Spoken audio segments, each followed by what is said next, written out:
आपने वालिद साहब की सारी चीज़ों को बेच के जायदाद डिस्ट्रीब्यूट करनी है, ये कोई लाजिम नहीं है।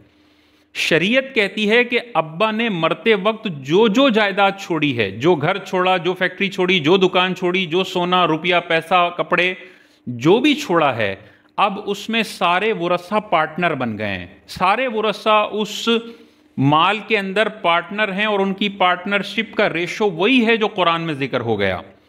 तो कारोबार को ख़त्म करने का कोई भी नहीं कह रहा, घरों को बेचने का कोई भी नहीं कह रहा, बस जिसकी कस्टडी में वालिद साहब का कारोबार है उस पर लाजिम है कि सारे वरसा को बुलाए, मुफ्ती साहब से फतवा ले और जो मुफ्ती साहब रेशो बताते हैं कुरान हदीस के मुताबिक, अपने जो वालिद साहब का कारोबार है उसकी ओनरशिप उन सारे लोगों में उस हिसाब से ट्रांसफ़र कर दे जो उनका विरासत में हिस्सा बनता है। अगर कोई कहता है कि मुझे कारोबार में हिस्सा नहीं चाहिए, मुझे कैश दे दो, तो ये इसका मुतालबा गलत है।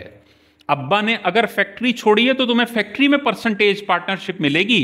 तुम ये मुतालबा नहीं कर सकते कि खत्म करो कारोबार, बर्बाद कर दो और मुझे कैश दे दो। भाई कैश देने का मुतालबा बिल्कुल गलत है।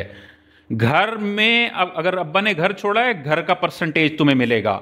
अगर अब्बा ने कारोबार छोड़ा है तो कारोबार का परसेंटेज तुम्हें मिलेगा। फिर तुम उस परसेंटेज को आगे बेच दो, तुम उस घर के उतने परसेंटेज को आगे बेच दो, तो चलता हुआ कारोबार है, उसको चलने दें, कोई हर्ज नहीं है।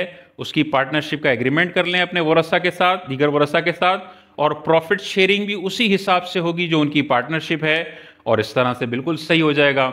घर अगर अब्बा जी का है, उसकी जो डॉक्यूमेंट्स हैं वो वरसा के नाम पर कर दिए जाएं उसी परसेंटेज के हिसाब से जो उनका विरासत में हिस्सा बनता है।